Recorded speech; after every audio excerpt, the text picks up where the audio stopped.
Uh, thank, thank you.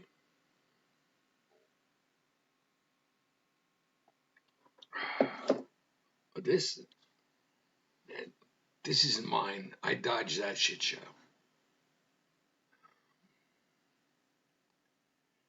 Believe me, you don't want to know.